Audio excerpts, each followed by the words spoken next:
할렐루야, 우리 하나님을 찬송합니다. 우리 주님을 사랑하는 사람들과 함께 1년의 성경 일독하는 꿀송이 보약 큐티를 오늘도 시작하겠습니다. 오늘은 2022년 12월 3일 토요일입니다. 야고보서 1장에서 5장 야고보서의 말씀을 읽는 날로 하겠습니다. 그리고 저는 제 선교지의 친구 팜추리, 종려나무, 어린 순과 함께 여러분에게 인사를 드립니다. 제가 이 종려나무 이 참 열매를 거리에서 주워가지고 뿌리가 나게 하고 싹이 돋게 해서 이렇게 파란 순이 자라니까 이게 너무 이뻐요. 나는 이게 너무 이뻐요. 그래서 애를 늘 가까이 두고 애가 한 10년 지나면요, 10년 후에 봐보세요, 엄청나게 큰 종려나무가 된다니까요. 그건 그때 아마 여기 서재에 둘 수도 없을지도 몰라요. 너무 커가지고요. 뿌리가 하여튼 땅으로 깊이 들어가거든요. 선교의 역사도 이와 같다는 늘 생각을 하기 위해서 끝까지 믿음의 경주를 인내하고 달려갈 때 언젠가 조금씩 하나님이 꽃이 피게 하고 열매를 맺게 하고 자라게 하신다. 그래서 신앙에는 인내가 너무 중요한 것이죠. 그런 차원에서 저는 하나님이 만드신 이 작은 생명, 이 생명의 역사를 바라보면서 멀리 끝까지 천천히 인내하면서 달려가야 될 그런 생각을 하고 있습니다. 야고보서의 저자는 이름 그대로 야고보입니다. 그런데 신약 성경에는 야고보라는 이름이 4명이나 등장을 합니다. 초대교회 안에서도 이 이름은 자주 사용된 것으로 나타납니다. 자, 야고보가 4명이에요. 그 중에 어떤 야고보가 이 야고보서를 썼습니까? 알페오의 아들 야고보, 이것은 사도 야고보죠. 마태복음 10장에는 알페오의 아들 야고보와 사도 유다의 아버지 야고보, 누가복음 6장 16절에 나오죠. 성경에 딱 한 번씩 언급되는 그 이름입니다. 이 두 이름은 일단 야고보서의 저자에서 제외됩니다. 그리고 2명의 야고보가 남는데 예수님의 12제자 중에 하나인 세베대의 아들 야고보. 그러니까 알페오의 아들 야고보는 아니네요. 또 세베대의 아들 야고보, 아버지가 다르니까 대체 다른 사람이네. 세베대의 아들 야고보, 사도행전 12장 2절. 이 사람하고 주의 형제 야고보, 사도행전 1장 13절, 고린도전서 15장 7절. 그러니까 예수님의 그 동생, 육신의 동생, 이게 마리아는 성령에 감동돼서 예수님을 잉태했지만 그 후로는 남편 요셉과 같이 살면서 예수님의 동생들을 낳았겠지 않습니까? 그러니까 예수님의 형제 야고보가 있고 예수님의 제자 사도 야고보가 있다 이 말이죠.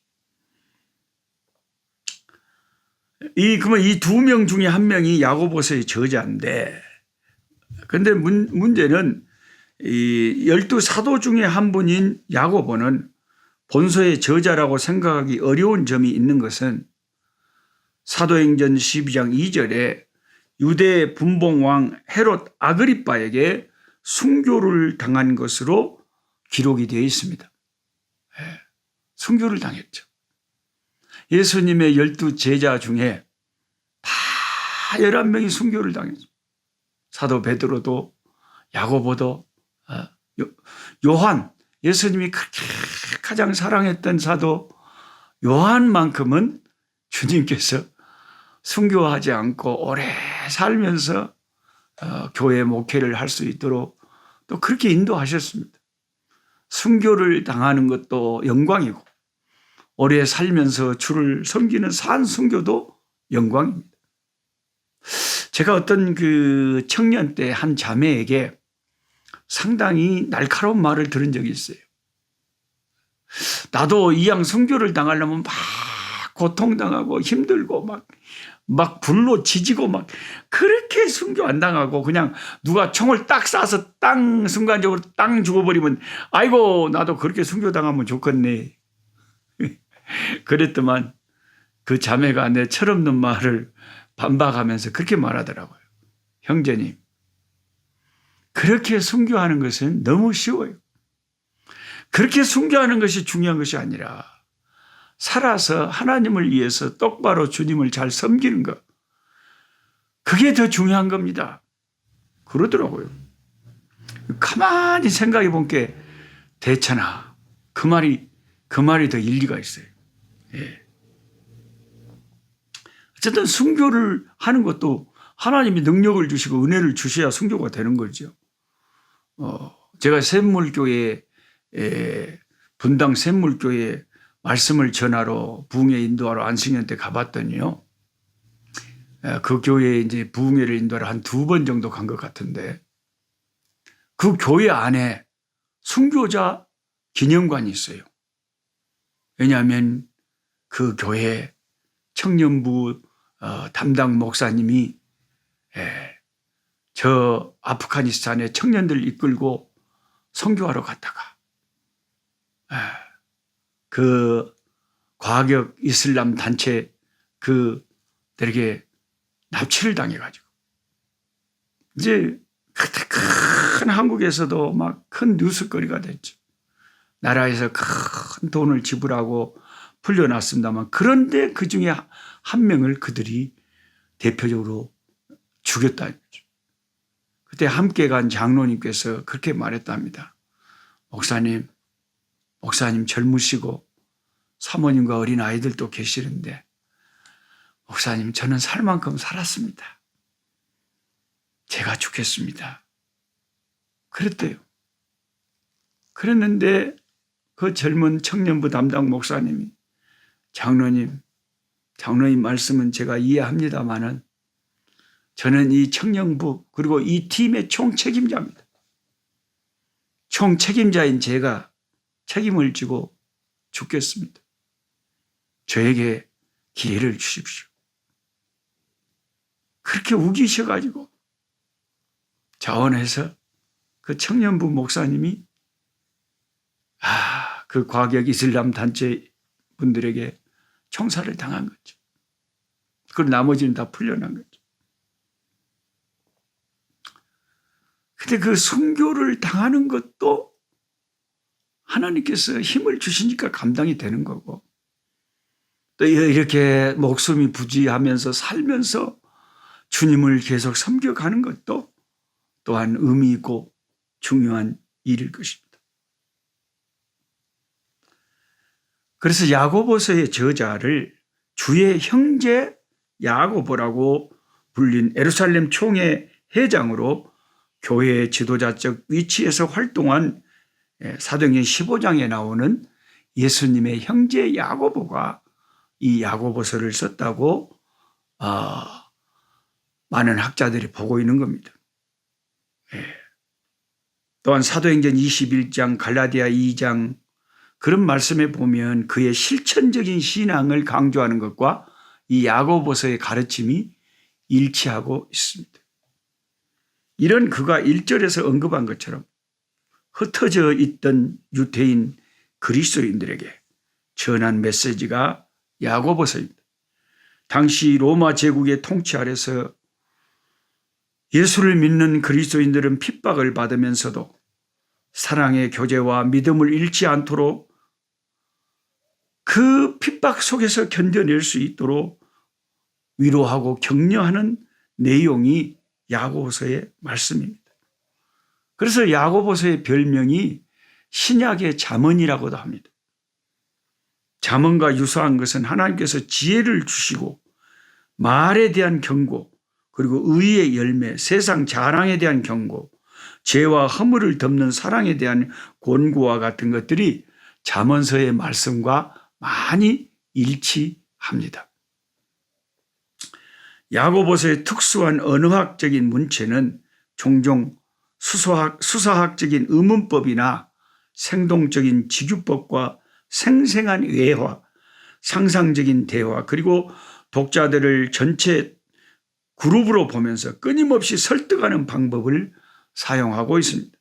그러므로 나의 형제들아, 나의 사랑하는 형제들아 같은 표현들이 14번이나 나오면서 거기에 너희 죄인들아, 너희 두 마음을 품은 자들아, 너희 부한 자들아 라는 표현들은 특정한 사람들을 가리키면서 직설적인 화법으로 강력한 도전을 주고 있습니다. 이 책은 주후 60년경에 저술되어 특별히 흩어져 있던 유대인들이 사용했던 헬라어 성경에 포함되었습니다. 그러나 96년 잡니아 회의, The Council of 잡니아에서 저작자 문제로 제외되었으나 성도들 간에는 영감된 책으로 계속 인정받아 왔습니다. 그러다가 그 후 AD 397년 제3차 칼타고 회의, 카운슬 오브 칼타고에서 신약 성경으로 결정되었습니다. 루터는 이신칭의에 반대되는 듯한, 믿음으로 의롭게 된다고 하는 이 말씀에 반대되는 듯한 이 책을 지푸라기 서신이라고 무시했지만, 칼빈은 이 책에 대해서 나는 이론의 여지 없이 기꺼이 말씀으로 받아들인다고 했습니다.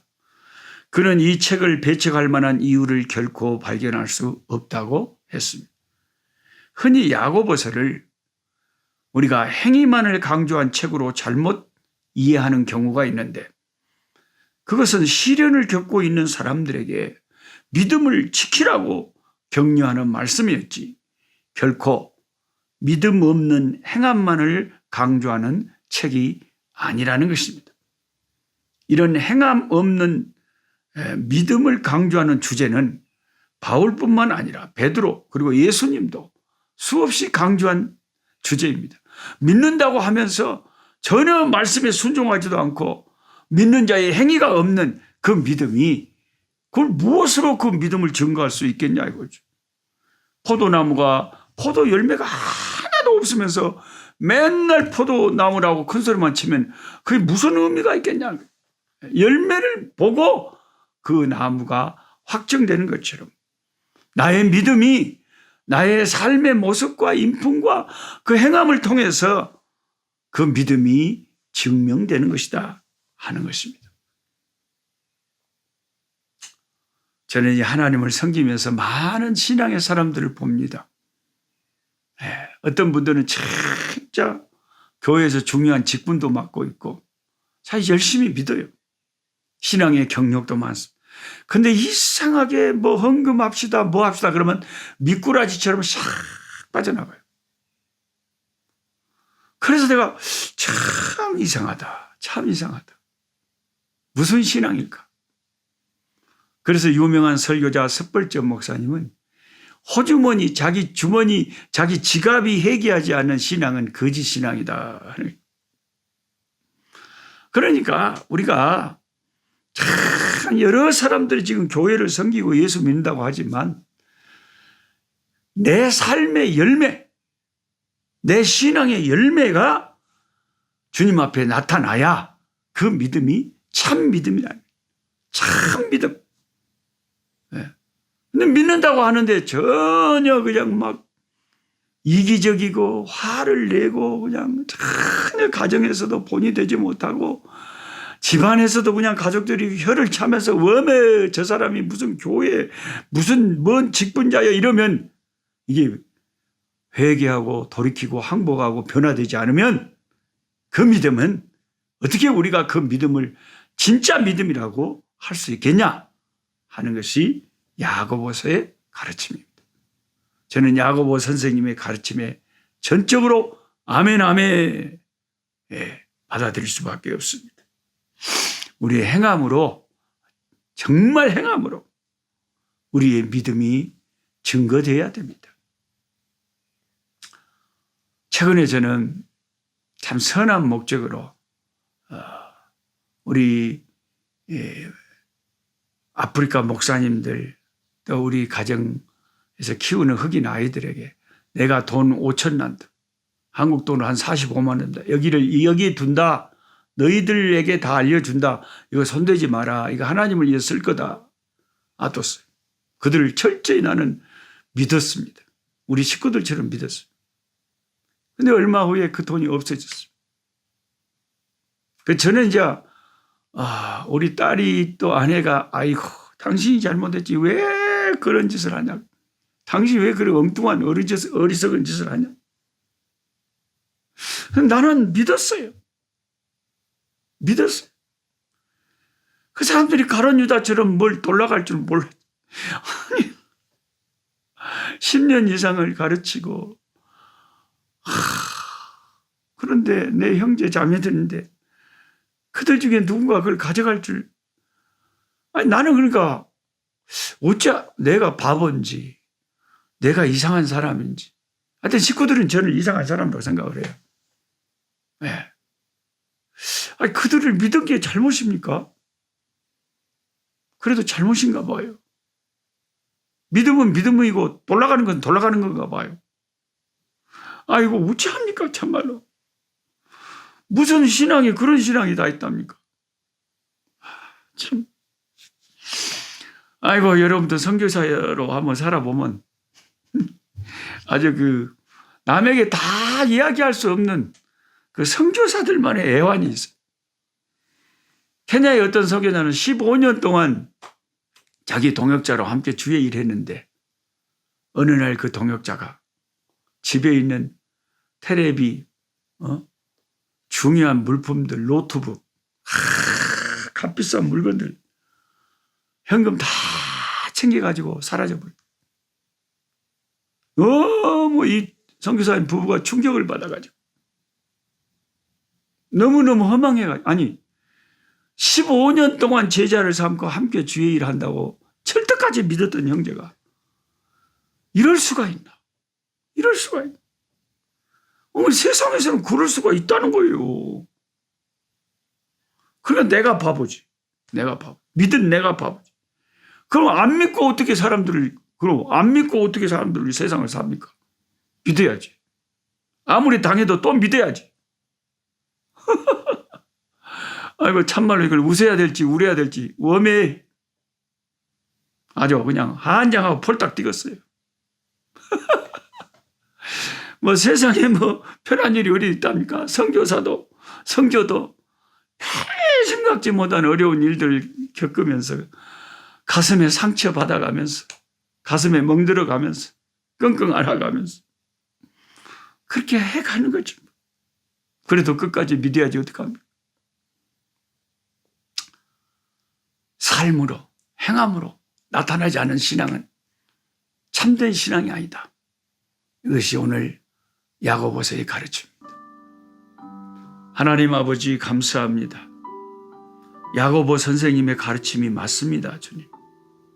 우리가 말로만 배고픈 형제가 있는데 밥 잘 먹고 다녀 그렇게 말하면서 아무 도움을 주지 않는다면 도대체 이 사람의 신앙은 도대체 무슨 신앙이겠습니까? 예? 교회에 부자가 들어오고 거지가 들어오는데 부자는 어서 오십시오 하고 환영하고 거지는 물리친다면 그게 도대체 무슨 신앙이겠습니까? 하나님이 남아공에는 흑백 아버지 하나님 한참 아버지 그 흑백을 갈라서 흑인들을 아버지 하나님 완전히 분리하고 그들을 무시할 때 백인들은 백인들끼리만 예배드리고 흑인들은 그 안에 들어가는 것조차 허용이 되지 않는 이런 기가 막힌 신앙이 진짜로 있습니다. 여러분. 주님 아시지요? 그래서 이 교회에 들어가지 못하고 밖에서 엉엉 울고 있는 한 흑인 형제에게 어떤 분이 나타나서 어깨를 두들기고 위로했다고 하지 않습니까? 너 왜 여기서 울고 있냐고 했을 때 저는 교회 안에 들어가서 예배를 드릴 수가 없어요. 백인들이 여기는 백인 교회니까 흑인들은 들어오면 안 된다고. 그때 그분이 하는 말이 그래. 내가 저 사람들이 예배하는 예수인데 나도 저 속에 못 들어가고 있다 하고 그 형제를 위로했다는 말을 듣습니다. 주님이 없는 교회, 주님이 없는 신앙, 자기 맘대로의 신앙, 야고보서의 가르침에 순종하지 않은 신앙, 그런 신앙인들이 또 얼마나 교회 안에 찾아보면 많습니까? 하나님, 진짜 우리의 인품과 삶과 우리의 행동으로 우리의 믿음이 증거되는 열매가 풍성한 믿음 생활 될 수 있도록 주여 도와주시옵소서. 말로만 믿는 자들이 되지 않게 하여 주시옵소서. 회개하고 돌이키고 올바로 하나님 섬기는 우리 되게 하여 주시옵소서. 예수님의 이름으로 기도하옵나이다. 아멘.